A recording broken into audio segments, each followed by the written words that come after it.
The Adrian House by Emmett Beach, narrated by Emmett Beach. Part 1. Paul. Paul sat in the food court outside the Los Angeles Ritz-Carlton looking for assassins. He scanned the rooftops for snipers. Was the man fumbling to get his phone out actually pulling a gun? Was the woman balancing a tray of food, holding a syringe of poison? Only a select few knew he would be there that day, but the enemy was always probing, always seeking information. After a thorough visual check of the area, no threats were detected. The culmination of weeks of planning was at hand. Weeks? My whole life has been leading to this moment, he mused. He would confront one of them, the liars, the manipulators, the ones who hurt people for their own amusement. Them.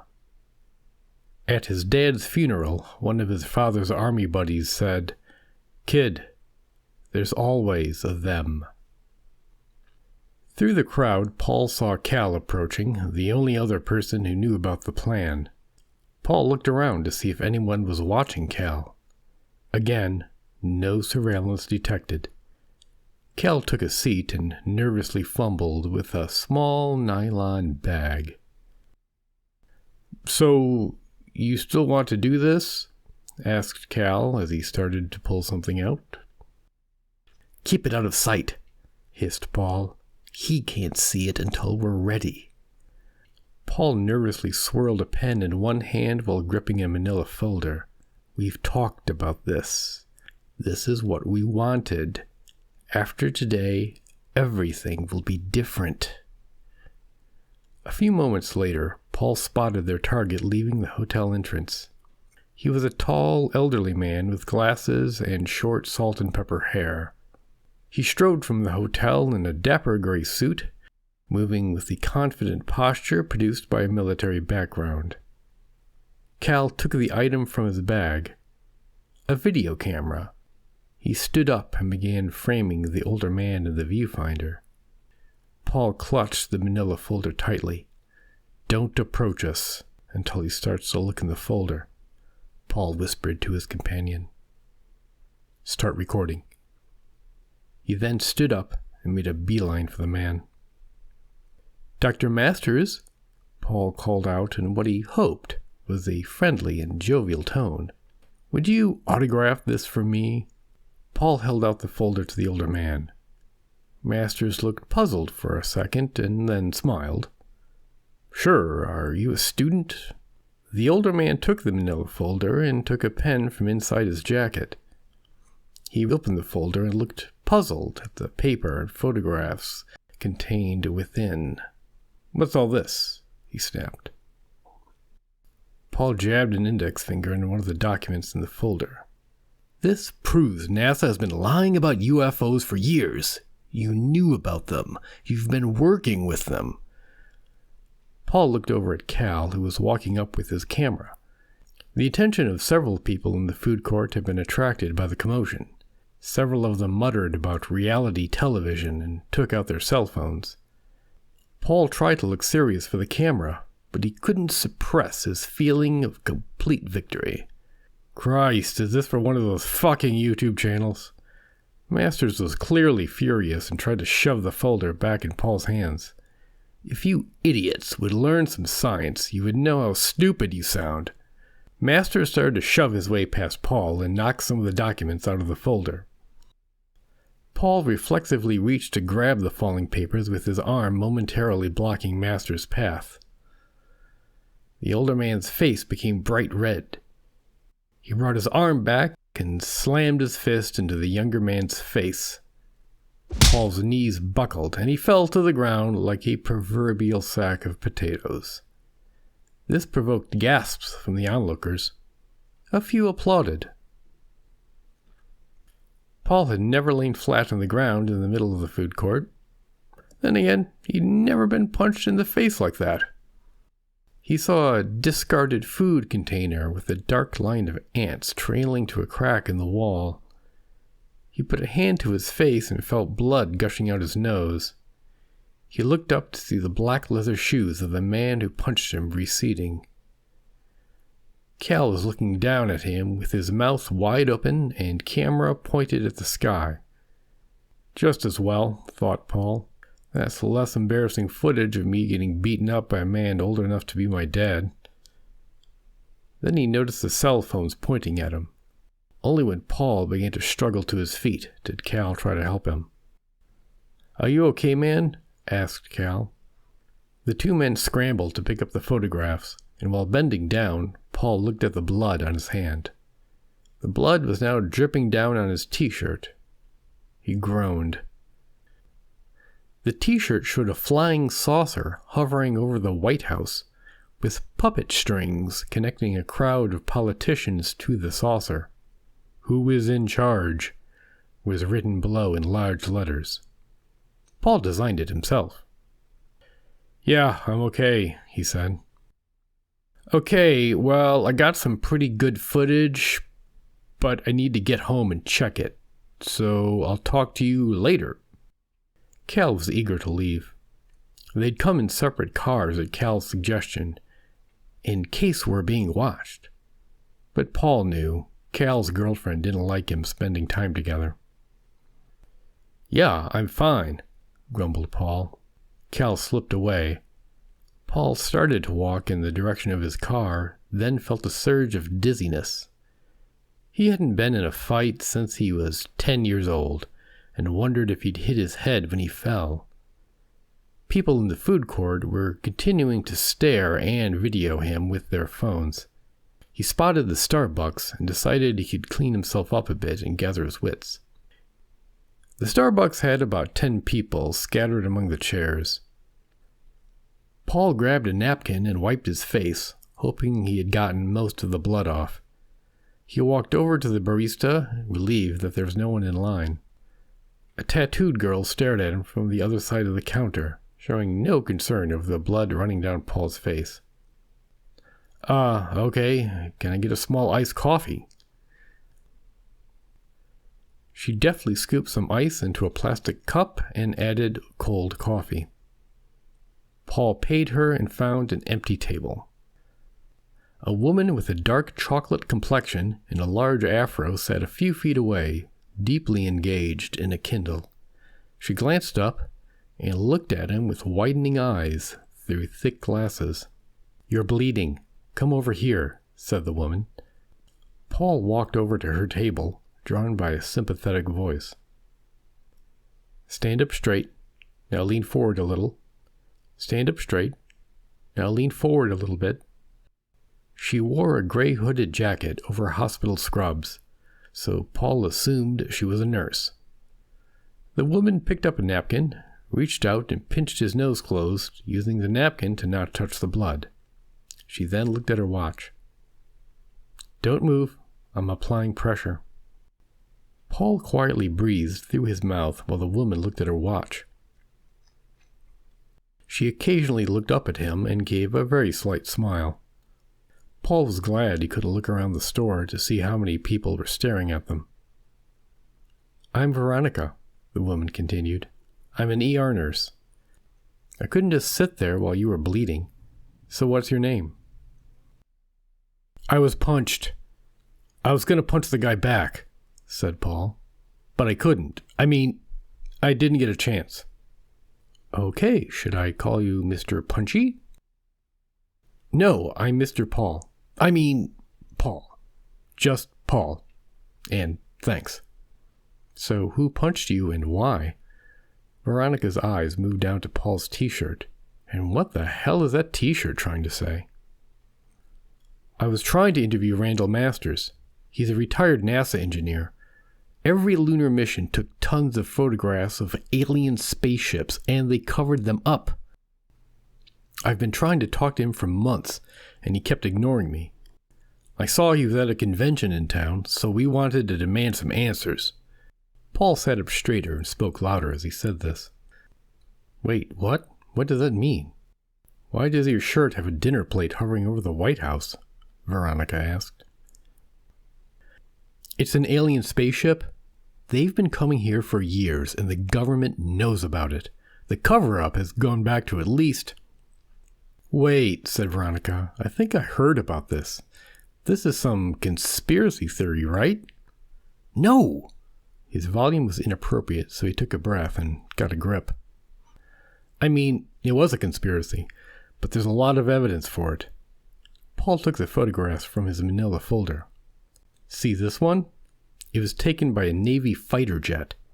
They were tracking something, but it moved like no fighter jet in the world. Next, he took out a grainy black and white photo of a man in a military uniform holding pieces of silvery fabric. This was a ship that crashed in Roswell, New Mexico in 1947. A body was also found. The government tried to explain it all as a weather balloon. Paul found his eyes drawn to Veronica's hands. They were strong hands, without jewelry or painted nails. His sister's friends had thin hands with plastic nails that Paul figured touched only plastic keyboards and plastic screens. He imagined Veronica's hands healing and soothing wounded flesh, bringing cups of water to cracked lips. Those hands had stroked the faces of the dying and brought newborn babies into the world. Veronica glanced briefly at the pictures and then up at Paul. You said we were going to demand answers. Who was we? Paul took a big drink of water and wiped his mouth. My friend with a video camera. We would have it all in video. Veronica's eyes grew wider. So you're a documentary filmmaker. Paul noted the many shades of brown those eyes contained. That's right. I've been doing research for years, getting masters to confess with the final piece. So, did he confess? She gestured toward his swollen face. Paul slumped in his chair. No, he punched me. I don't know what's going to happen now. This is going to be my big break. Oh, poor baby. Veronica put her hand on Paul's shoulder. You can't give up on your dream. So what if you got knocked down? You pick yourself up. You got this. You'll figure something out. Paul nodded in agreement. He knew his voice would break if he tried to talk. He was emotional over the failure of the gambit with Masters, as well as Veronica's encouragement. Everyone he had told of his documentary said it was a waste of time. He had been using his resentment as emotional fuel to keep working on it.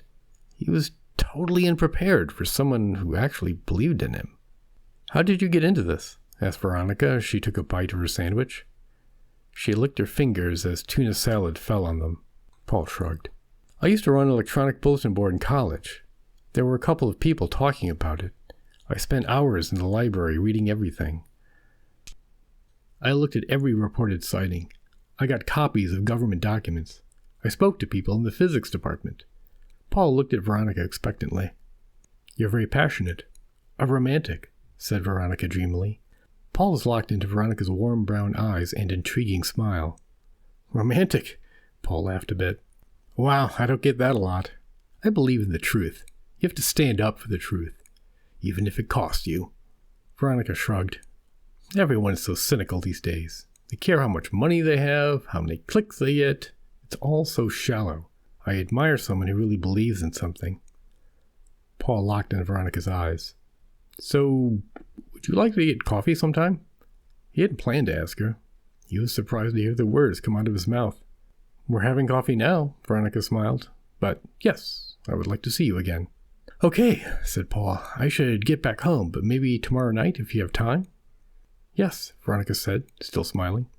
Tell me your number and I'll call you now. I can also send you some tips on how to get blood out of that t-shirt.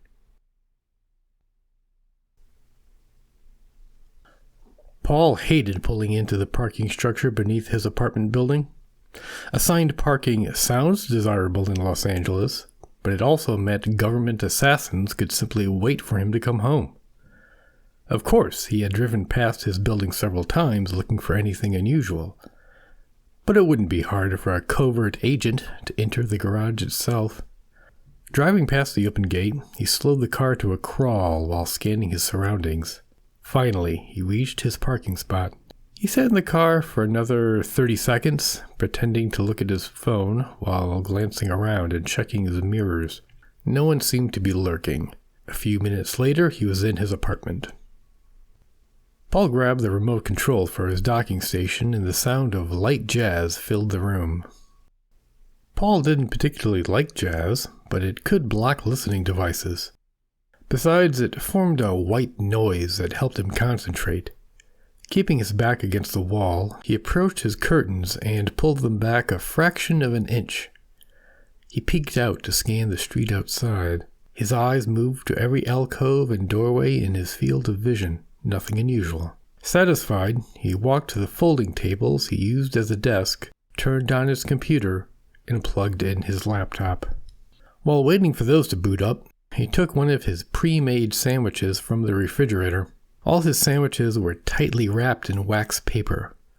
Removing the wrapping with care, he felt for the extra fold he made to hold a sliver of aluminum foil. If the foil hadn't moved, he knew the food hadn't been tampered with. Returning to his desktop, he opened browser tabs to some sports and news websites. His laptop was a different story. It ran on a simplified operating system he had created himself. It wasn't that functional, but he only used it to run a virtual private network to connect to the web. He opened up a browser and logged onto his favorite forum, Vidimus Verum, We See the Truth, or VV. He glanced through the latest posts. They ranged from the mundane, like police overlooking crimes committed by the wealthy and powerful, to the more questionable, like the wealthy and powerful are actual aliens. Then he checked for responses to his post under his username, Rebel. First thing he checked was his analytics. He was consistently number 1 on the site with number of posts, number of likes, and number of links to his posts. Bragging about such things was frowned upon, but he always got a thrill from seeing them. When he looked at the trend over the last few hours, he wasn't very thrilled at all. Cell phone videos of his violent encounter with Masters were on local media and were viral. There were lots of posts about him in the last few hours, but not ones he liked. His humiliation at the hands of the elderly scientist had produced the hashtag #Rebel is cancelled. Comment: Little bitch got his penis smacked off him. Is he trying to make us all look stupid? #Rebel is cancelled. Response: He could be false flag operation, trying to discredit whole movement. #useful idiot. Response: Google COINTELPRO. FBI used undercover agents to infiltrate dissident groups. Rebel is fake. Paul looked for Cal, who posted under the name Cali Dreamer. Nothing in the last 24 hours. He was about to post a response when his phone rang. It was his sister, Carrie. He didn't feel like talking to her, but if he didn't answer, she would call him every 5 minutes until he did. Hey, he tried to sound relaxed, but was terrible at it when he wasn't. Hey, how are things? Are you still working? Jesus, thought Paul. She doesn't think I can keep a job. Yes, work is good. How are you? Paul hated saying anything that might give personal information.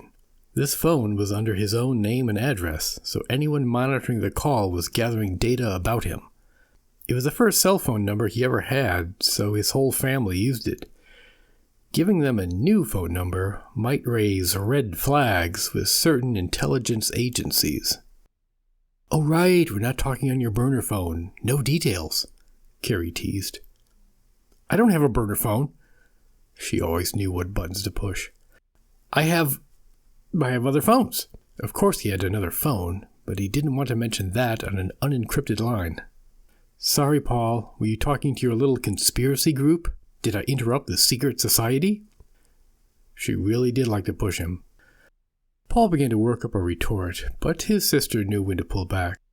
Listen, I spoke with Melanie. She might go on another date, But you have to promise not to talk about the Federal Reserve for 20 minutes straight. Paul rubbed his eyes. Carrie had made it her personal mission to get her brother a girlfriend. Each attempt was a disaster. I don't know. I don't think either of us had a good time. I just don't think it works. Okay, Paul. I understand. Don't worry about it. So, did you get the text I sent you? Carrie's clipped tones were like knives in his ears. Yes, I got the text. I don't need therapy. If you can't see what I'm seeing, that's your business. But I think you're blind. Paul heard Carrie's disappointed sigh. I just don't know why you can't be supportive. What I'm doing is important. I support you, Paul. I don't support thinking the government is spying on you and conspiracies are everywhere. It was Paul's turn to sigh. Okay, that's bullshit. I never said that. You ever hear of the Tuskegee experiment? They let some black guys have syphilis just so they could see what happened. The FBI is creating an app to hack into anyone's cell phone anytime. And what are you doing that's so important? Last time I hung out at your place, you talked with your friends about which movie star you wanted to bang. Carrie snorted with laughter. That's different. That's just me and my girlfriends talking. Well, continued Paul, you say it when your husband is in the room. How do you think that makes him feel? I don't think your relationship is very healthy. Paul felt a thrill of triumph as he had stolen that last line from an article Carrie had sent him. Oh, you're telling me about being healthy, Carrie sputtered. Hey, I've got a big meeting tomorrow and I've got to get ready for it. I'll text you later. Paul hung up. He felt another swell of triumph. He'd landed a punch and gotten away with it. So that's her idea of supporting me, thought Paul. That made him think about his crappy date with Melanie, which reminded him of his humiliation in the VV forum, which made him think of betrayal and abandonment. He suddenly realized his fists were clenched and he was breathing hard.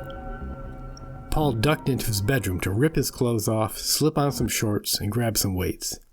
He spent 15 minutes in furious exercise. Paul hopped into the shower and let the anger pass like a summer thunderstorm. The water ran down his still body and he just breathed. The hammering in his chest died down. He slowly and deliberately turned off the water. Then he concentrated on grabbing the towel and mindfully drying himself. Slow as smooth. Smooth as fast. He once heard a Navy SEAL say that.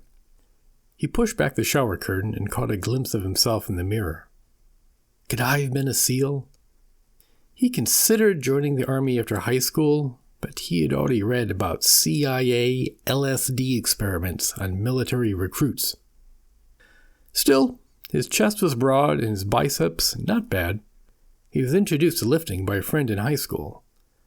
His gut protruded farther than he wished.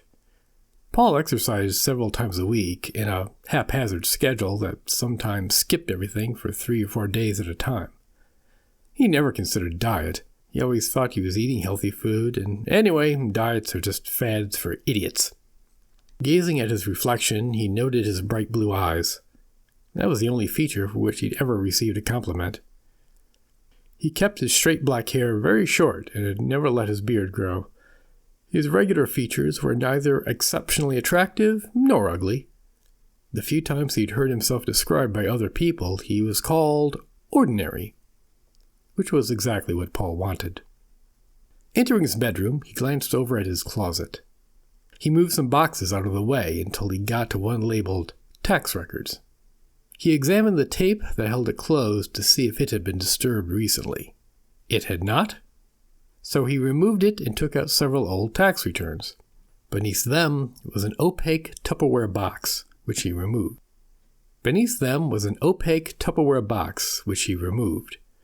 Taking off the lid, he saw his dad's Army medals.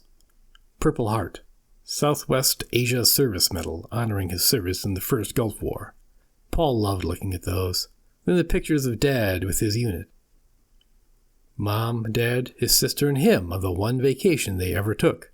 Then some of the letters from the Veterans Administration denying his claims.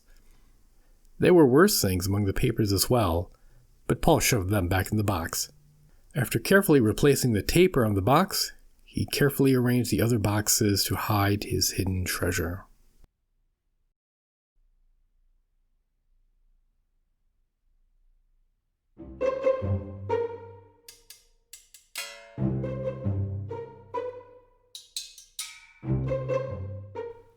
Part 2.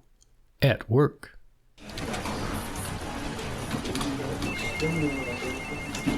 The next morning, Paul walked into his office at Tarkanian Office Solutions, a company that brokered the sale of used office equipment and furniture.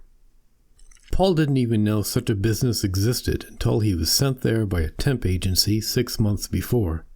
The only other people who worked there were the owners. Arthur and Simon Tarkanian were brothers who had inherited the company from their father. Paul initially did routine office work like answering the phone until he mentioned his associate degree in computer science. Within a month, he was the little company's webmaster and IT guru. Paul checked the logs for errors or security issues and called out to Arthur. "Check the logs, no problems," he chirped. Only Arthur's ring of black hair and part of his black plastic spectacles were visible. He was buried deep in a spreadsheet. Arthur didn't look up. That's great, Paul."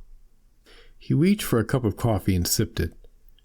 A drop fell onto his salmon pink dress shirt. Arthur showed no awareness of this. "I set it up so you can export the spreadsheets directly to the website," said Paul. Arthur looked up. "That's great. Walk me through it a little later." Simon Tarkanian walked in with a cup of coffee. "Why would we need to export a spreadsheet to the website?" His 3-piece gray suit was perfectly tailored and immaculately clean.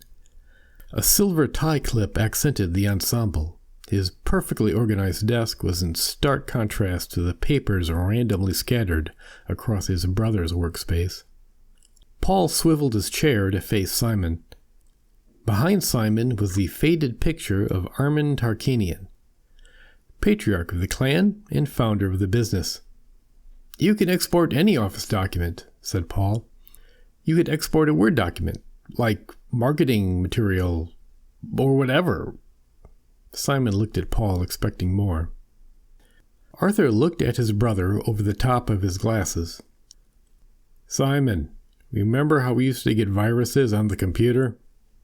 Simon shrugged. "That hasn't happened in, Arthur rolled his eyes. "It hasn't happened since Paul got here. Remember how the website never worked, and now a quarter of our business comes through the website?" Simon pointed at the picture of his father. "Dad believed in human contact. That's how you run a business." Arthur shook his head. "Dad thought computers were expensive typewriters. We need to up our game. Paul has really helped." He turned to Paul. "Paul, are you going to show us something?" Arthur's eyes narrowed when he noticed Paul's swollen eye. "Hey, are you okay? Did you get hurt?" Yeah, some guy on a bike ran into me and I got knocked into a wall," mumbled Paul. Paul was able to divert the conversation by showing the Tarkanians his latest project. He had created some bots to crawl the web looking for announcements of business closings and bankruptcies. A lot of cheap office furniture came to the market this way, often at very competitive prices. "You can change the search parameters and get text alerts with the results," Paul explained. Paul was busy the rest of the morning with routine tasks while Arthur and Simon were buried in their own work. He took a quick break to check his social media accounts on his phone and glanced at his most recent calls. Veronica's number stared back at him. Did he still want to call this woman he had just met? The idea of making the call terrified him. The idea of not calling was soul-crushing. He glanced over at his bosses. Arthur was married, while Simon was a bit of a playboy. Both occasionally teased him about his lack of a girlfriend. Paul had just turned 30 and hadn't been in a relationship in years. The comments that were playful when he was 25 were starting to hurt. Around noon, Arthur and Simon both stood up from their desks. "We're going out to lunch and meeting some people afterwards," said Arthur. Paul had been at the company long enough to know that they would be gone for most of the afternoon, if not the whole day. The office was silent as a tomb. The Tarkanian boys did not pay for an office cleaning service, and the walls were yellowish white, punctuated by various stains and dents that had never been cleaned or fixed. Paul returned to his work and saw on his computer it was exactly 12 noon. Should he call Veronica now, or wait until the evening? She would probably be at work. Don't nurses work weird hours? He had no idea what her schedule was. What should they do? Lunch? Might not work with her schedule. Dinner? She must get days off, eventually. Oh, plus telling Carrie he got a date on his own would be incredible. Just one problem. Paul ate in restaurants once or twice a year, usually in fast food places. This occasion called for something more upscale. After consulting online dining guides, he found a place called the Oak Tree on Melrose. Not too expensive. The food ranged from hamburgers to fancier-sounding items like something Italian word fettuccine. Whatever. His diet was 99% sandwiches and microwaved meals, but there would probably be something they both liked. After 2 rings, Veronica answered. "Hello? Hi, this is Paul, the guy from yesterday. You helped me with my, injury?" "Hi, Paul." Veronica sounded genuinely happy to hear his voice. "How are you feeling?" "I'm okay. I was just here at work and I thought I'd call." Paul trying to sound casual. "Have you had any other bleeding? Any nausea or ringing in the ears?" Veronica pressed. No. No, I'm fine. After you helped me and all." Paul nervously arranged and rearranged some pens on his desk. "You have health coverage, right? Because there are clinics that will set up a payment plan," asked Veronica. "Yeah, I'm all set with that. Did you want to get together, like dinner? Or something?" "Sure," said Veronica. Do you know the Oak Tree on La Brea near Melrose?" Paul gazed out the window at 2 women in leopard print yoga pants wheeling strollers into the nail salon across the parking lot. "Never been there. What kind of cuisine is it?" Paul froze. "I'm not sure." He glanced at the restaurant's website. "Classic American cuisine, it says here." Veronica laughed. "Okay, that should be fine as long as they have a vegan option." "Sure, they've got that," said Paul. The website didn't exactly mention a vegan option, and Paul wasn't totally sure what vegan meant, but he figured they must have salad.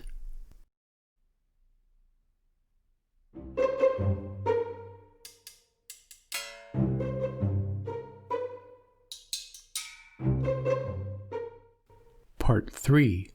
A Date. A few hours later, Paul prepared himself like a commando going on a mission. After a vigorous workout, he carefully shaved his face and took a shower. He ran a wet comb through his hair and put on brown khaki pants and a light blue dress shirt. For footwear, he chose sneakers, since his only other shoes were black leather dress shoes that he found uncomfortable. What if they went for a walk after dinner? At the restaurant, Paul was about to open the door when he heard his name being called. It was Veronica. She wore brown slacks and a brown jacket over a light pink blouse. "Hey, how was your day?" Veronica called out. Paul noticed a flowery scent as she approached. She hadn't smelled flowery before. Paul realized with panic he'd brushed his teeth but hadn't used mouthwash. Too late now, he mused. I was okay. How about you? She shook her head. Oh my God, it was insane today. You wouldn't believe it. Let's go inside. I'll tell you all about it. A minute later, they were sitting at a table looking at menus. While Paul contemplated whether he had enough cash to pay for both, Veronica's brow furrowed while gazing at the ingredients. Are these GMO-free? She asked. Oh, that's a myth, right? GMOs really aren't a problem. Paul heard that on a skeptic podcast. Not a problem? Not a problem? Veronica had a serious expression on her face. GMOs are linked to lower IQs in children. Lower sperm production. Do you want to lower your sperm production? Paul's first thought was, given his sex life, it didn't matter how much sperm he produced. But he decided not to say that. I'd have to research that, he said. That was his standard line when he wasn't sure what else to say.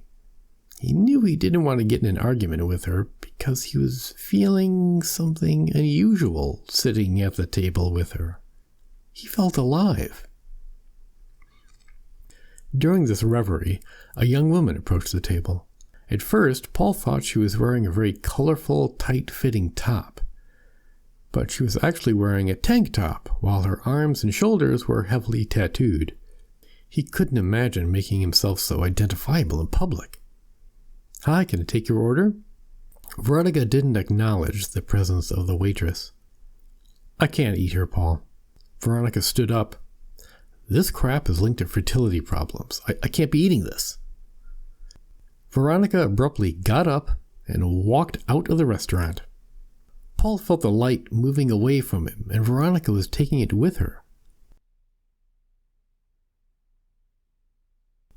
He ran out of the restaurant and found Veronica just outside, slowly walking away. He was unsure if the date was over and trailed a few steps behind. Let's just take a walk, Veronica said. She didn't look at Paul. He decided to roll with it. It was a typical summer evening in Los Angeles. Paul noted the line of Teslas, BMWs, and Ford Mustangs parked along the street. The sidewalk was filled with people dressed in expensive finery, and others in ragged garments asking for scraps of food. Veronica strode down the street, her arms crossed, her brow furrowed, and her eyes on the ground. She kept to an even pace that invited Paul to keep up with her. They continued for a block in silence. Paul sensed anguish emanating from her, but did not feel anger directed at him.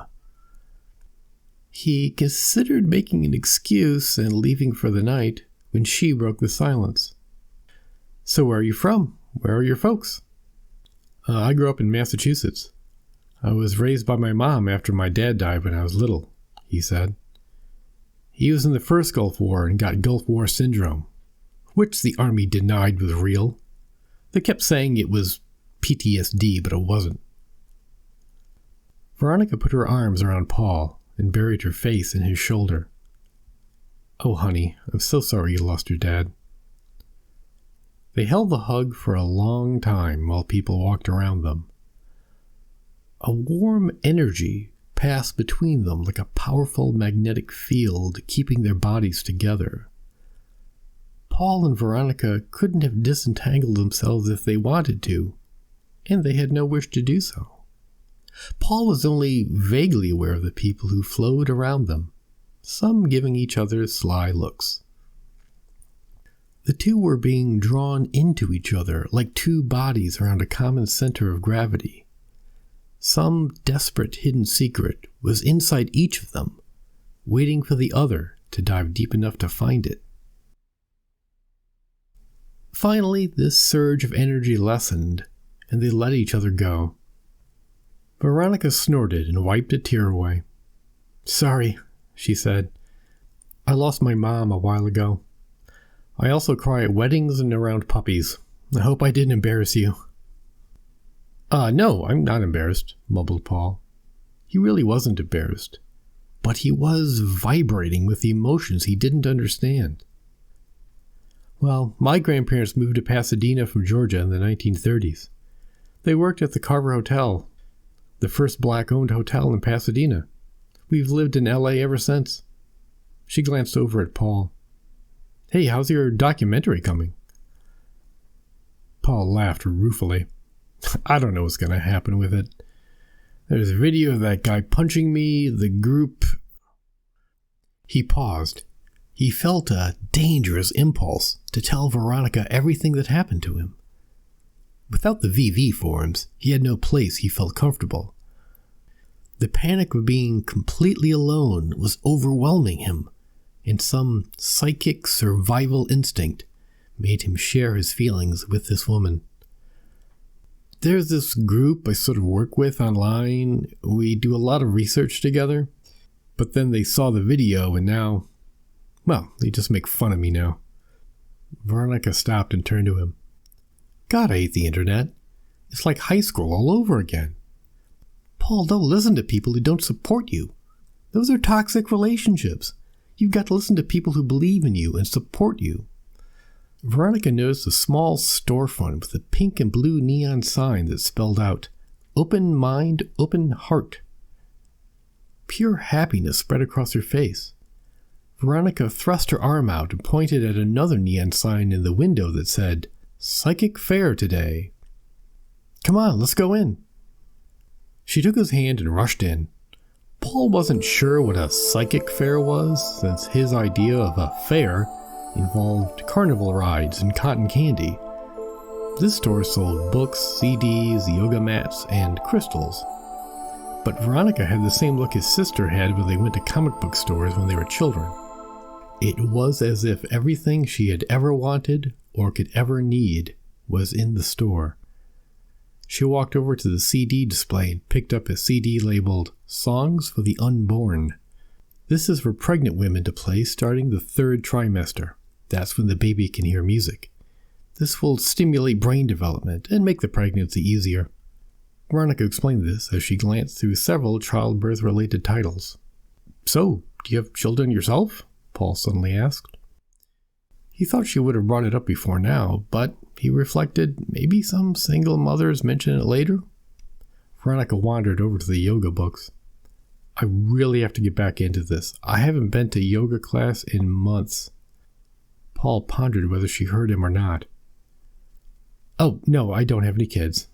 She looked Paul up and down as if seeing him for the first time.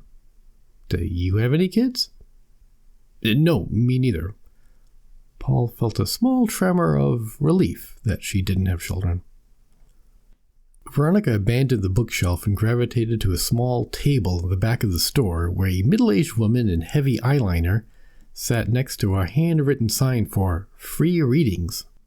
Veronica sat down across the table while Paul hovered close by.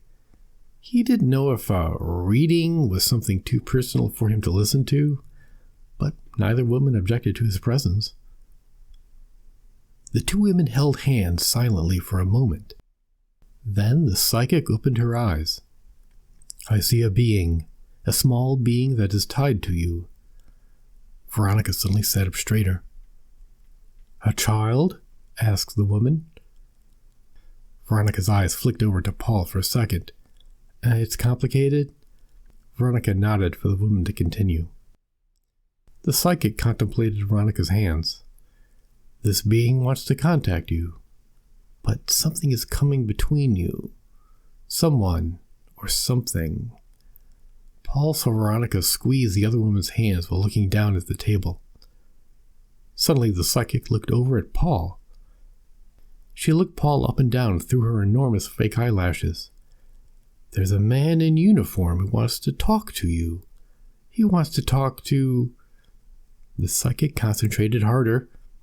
Nugget, does that mean something to you? Suddenly the woman began sobbing while keeping her eyes locked on Paul's. Finally, she turned away and hunched over, her body heaving with tears. Veronica took some money out of her pocket and threw it on the table.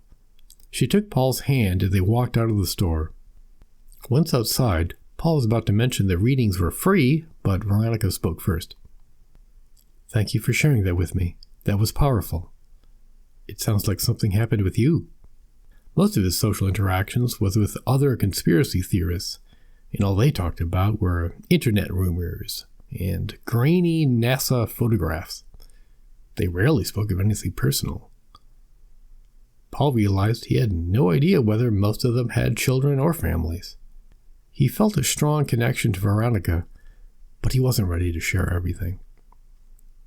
Oh, you mean when she talked to me? I don't know what that was about. Veronica cocked her head at him. You mentioned your dad's illness was denied by the VA. Did that lead to the UFO connection? I kept wondering why they did it. I mean, a lot of guys came down with Gulf War syndrome. So I just started digging. Some people thought it was a side effect of some classified weapon. Maybe they were experimenting on the soldiers. The government has done that before. They did LSD experiments on people in the 50s. It's all documented. Paul had a faraway look in his eyes. Wait, experimented without their consent? Veronica sounded genuinely surprised and horrified. Yes. How could they do this to my dad after he served our country? How could people do this? Paul turned to Veronica. I was talking to another guy who was into this stuff. This guy said maybe it wasn't people. It was aliens that have been working with the government. Maybe they've been controlling the world behind the scenes. He showed me all the evidence the aliens contacted the government in 1947. Ever since, they've been behind every major event, manipulating us, using us. We're cattle to them. They don't care who gets hurt. Wow, said Veronica, that's horrible. She tilted her head. What does nugget mean to you? Paul stopped in his tracks. He looked at Veronica, but was having trouble finding words. Is that what your dad called you when you were little? Paul nodded yes. Veronica continued to gaze at him without speaking for several moments. I think your heart's in the right place, Paul. She checked the time on her phone. Oh, crap, I really got to get home. Tomorrow I'm working crazy hours. Okay, let's see if I can get an Uber home. Paul's eyes brightened. My car is a block away. A few minutes later, Paul was driving Veronica back to her home and listening to her day, which was a lot more eventful than his. She began heavily drawing at a vape pen she kept in her bag. This mom brought her kid in with a huge bruise on his face and his arm. She said the kid was playing catch with Dad and the ball hit the kid in the face. When I asked about the arm, she says he fell. Veronica took another heavy pull on the vape pen. Paul shrugged. I got hit in the face with a baseball once. My face was swollen for a week. I've seen those kind of injuries, explained Veronica. This wasn't it. The kid just looked at the ground. Wouldn't talk to me. Wouldn't look at me. The mom kept saying they were in a hurry. How she needed to get home so she could start dinner. Look, I know when someone's blowing smoke up my ass. So I spoke to her alone and I said, this is abuse. I have to report this. I told her, let me help you. Wow, said Paul. What did she say? She started crying and saying her husband was a good man. He just has a temper. Don't I know what men are like? She asked me. Honey, I know men. You have to think of your kid and yourself.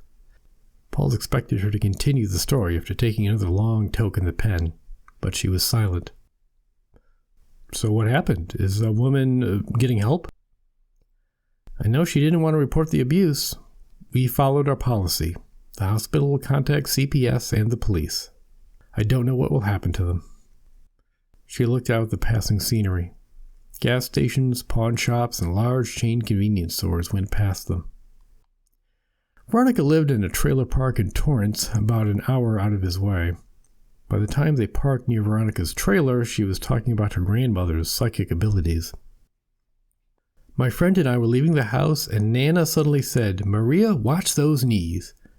We had no idea what she meant, but at the roller rink, Maria slammed her knee into the wall and had to get stitches. Nana would do that all the time. Do you want to come in for a cup of tea? Paul was about to say yes when Veronica looked at him with eyes suddenly wide. That's all I have. I don't have anything with alcohol. Is that okay? Sure, said Paul. I don't drink anyway. That wasn't strictly true, but Paul thought nurses would be pretty health-oriented. So your grandmother was psychic? That's interesting, he asked while stepping through the door. Paul didn't believe in psychic powers, but he didn't want to alienate Veronica. Yes, I think I inherited some of her ability, and that's why I was chosen, said Veronica. She moved around the kitchen, getting the tea ready. Paul sat himself down and looked around. An easel was in one corner with a half-finished painting and various art supplies on a side table. There were several photographs of an older woman on the wall, some of which included a smiling Veronica. There was also a painted portrait of the woman. That's my mom. We lived here together for years until she passed a few months ago, explained Veronica. I slept here in the living room for years so she could have the bedroom. It feels so weird to sleep in the bedroom now. But I can feel her. She's always here. Veronica looked around the cramped trailer while Paul thought it must be odd to bring a date home to your mom's ghost. He noticed other paintings as well. They depicted women flying through space while wearing diaphanous gowns or walking through forests accompanied by wolves. A bookshelf held a few titles about medicine, and many with titles like Discover Your Psychic Potential, Contact with Higher Beings, and Working Through Trauma. You mean how you chose to be a nurse? Paul wondered out loud. No, they chose me. Veronica pointed to a painting on the wall. It showed a flying saucer hovering over a woman holding a baby. Veronica brought 2 cups of tea to the table and sat down. 10 years ago, I was on a camping trip with my boyfriend near Big Bear. The day we left camp, we had this big fight, so we didn't leave until evening. Sometime around midnight, the car just stopped for no reason at all. The headlights turned off and the radio wouldn't work. Nothing worked. Suddenly, this bright light appeared above us. The next thing I knew, I woke up in the passenger seat as we entered L.A. Paul sipped his tea. That's an amazing story. Did you ever find out what happened? She took a sip and put the teacup down. It took a long time. Billy didn't remember anything either. He just woke up driving the car. She took a sip and put the teacup down. Later, I started to have flashes, first when I was asleep, and eventually when I was awake. Veronica looked out the window with a faraway expression. I'm lying down. I can't move. There's a bright light in my eyes. There are figures standing over me. They're doing something to me. In my vagina, something that hurts. Paul tensed his entire body. Yeah, the alien abductions. Oh my God!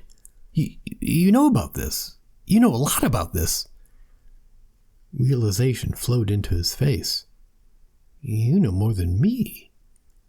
You've seen them. They've touched your... Paul crossed his arms in front of him. They touched you. Veronica laughed and put another cartridge into her vape pen. Yeah, they touched me.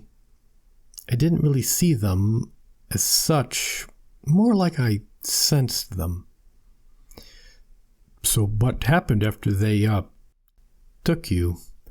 Paul was rapt with attention. Veronica put her tea down. I'll try to explain. A few months later, I had symptoms and, well, she continued, I know guys don't understand this stuff, but I had all the signs of being pregnant. I should have gotten tested right away, but I had been told I couldn't get pregnant. Then the morning sickness started, and I just couldn't ignore it. Paul found himself looking around the trailer for children's toys. There were none.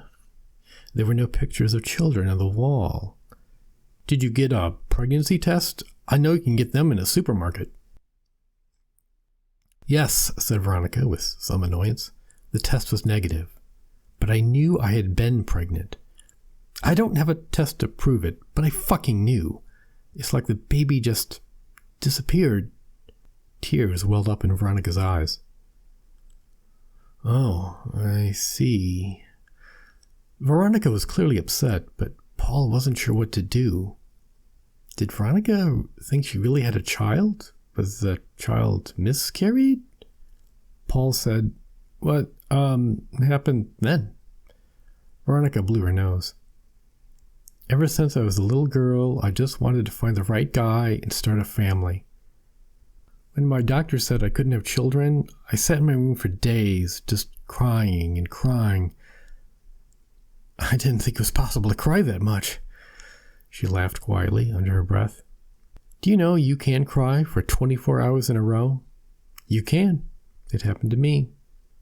Paul felt he was finally piecing together the story. "So the doctor said you couldn't have children, but after the incident with your boyfriend, you realized you had..." Paul quickly realized the error. "You realized you had given birth to a child?" Veronica's face progressively lit up as Paul spoke, responding to someone finally understanding her. "Yes, I know, I lied to the psychic lady. It's still really hard to talk about." Another tug in the vape. "But I found a whole support group for abductees. I found this has been happening for years, just like you said, beginning with the Roswell crash in 1947. Paul nodded in the affirmative. "That's where it started. The government has been working with the aliens to create a race of hybrids." Paul blinked repeatedly. "Did you ever tell your boyfriend?" Veronica snorted with laughter. "Billy? We broke up right after that. He was really disturbed by what happened, but he couldn't handle it. He started acting really weird around me, and I knew why. He wanted to protect me, and he couldn't." "So..." Paul trailed off, looking around the room to confirm the lack of any child at all. "So the fetus, I mean the child that was abducted?" prompted Veronica. "Abducted," said Paul. "Do you know where he or she is?" He scanned her face for signs of having offended her. Veronica smiled to herself. "I have a son. Actually, they have him." She pointed to the painting on the easel. It showed a large Victorian house in the country. Paul noticed they were small, childlike figures running and playing around the house. The small figures had blank spaces where faces belonged. "I call that the Adrian house. Adrian was my grandfather's name, and that's my son's name. The Adrian house has all the children who are never born, all the children who are lost." She looked deeply into Paul's eyes. "Every day I think about Adrian, and I send my love into the universe." "You can't destroy energy, Paul. Love is energy, and that love has to go somewhere." Veronica wiped a tear away. "I don't know where Adrian is. They raise them separately. They don't want them contaminated by our material culture." Paul leaned forward even more. "What are they trying to do with them? Why would aliens want to make hybrids with humans?" Veronica furrowed her brow. "No one is really sure. I think one day they will reveal themselves to us. The aliens actually come from a higher dimension, and the hybrids will teach us to ascend to another plane." She walked over to a bookcase and took out a folder behind some books. "Over the years, I've been able to gather documents. I got some of them through the Freedom of Information Act, others through the internet stuff." She proffered the folder, clearly eager for Paul to examine it. He put the folder on the table and began sorting the papers. Some were official-looking documents addressed to Veronica. Others were printed-out web pages from various conspiracy websites. They were about missing children reports, UFO sightings, and various medical studies on fertility.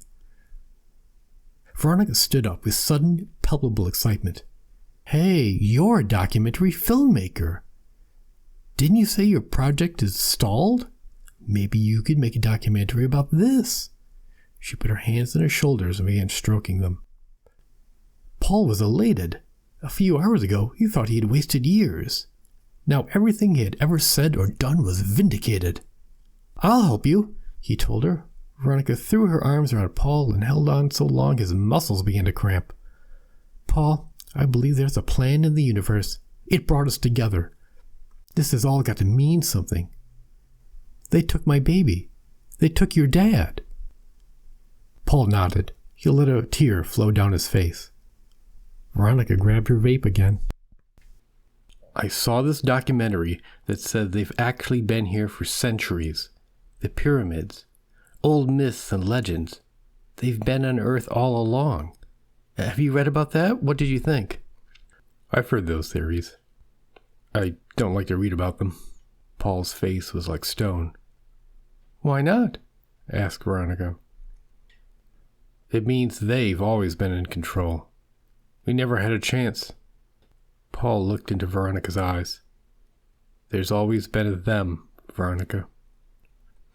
The two of them spent the next several hours together. At first on the sofa, then on the floor, and finally sprawled across her bed. But whatever position they were in, they did the same thing. Discuss the phenomenon of UFO abduction. The next thing Paul knew, he was awake. They had both fallen asleep, apparently in mid-conversation. A glint of light caught his attention. The sun had risen. Looking at his watch, he calculated he had just enough time to get to work. Glancing over at Veronica, he saw she was just waking up. Good morning, she said. Do you have time for breakfast? Paul fished around for his shoes. I've got to get to work, but we should decide what our next move is. Veronica walked over to the small section of her trailer that served as a kitchen. She took a small box labeled energy bar from a cupboard and took a small wrapped item from it. She handed the bar to Paul. Here, have something to start the day. You don't want to drive without a little energy. She shook the bar slightly as if to encourage Paul to take it. Paul looked at it with slight panic, not knowing if it was safe. But hadn't he spent the night in her home? And clearly nothing bad had happened. He took the bar. Thanks, I'll talk to you later today, I guess. He had approached people to help with his documentary, and many of them backed out when real work was called for. Definitely, she said, taking a protein bar out for herself. Hey, she said, as if subtly inspired, I have an abductee group meeting tonight. Maybe you could come by and meet them. Yeah, that's a great idea. Text me the details. Paul couldn't believe the turnaround in his luck. Blowing the Masters encounter had been devastating, but now he had an eyewitness. Hold on, said Veronica as she peeked out the window of the trailer. Apparently satisfied by what she saw, she went to the door and opened it a crack. Paul noted she stood a foot away with her hand on the door. Then she opened the door wide and looked around. She had a distinct sense of relief when she turned around. Okay, see you later and have a great day. Security conscious. She's amazing, reflected Paul as he walked outside. He blinked at the morning sunshine. He was still a little bleary and in a rush to get to work. Walking toward his car, he fumbled to get his keys out of his pocket and drop them. Bending down to pick them up, he noticed a pair of feet behind him. A man's pair of feet. Paul whipped around to see a man taking a step toward him. The man was less than a foot away. He was about Paul's age, but a few inches taller and bulkier.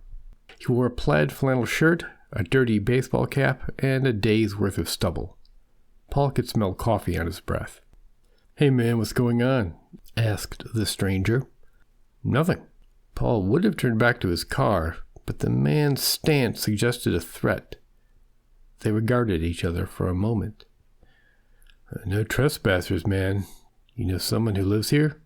Paul noted the man's tight jaw for a moment before replying. Yeah, I do. Paul continued to hold the man's gaze.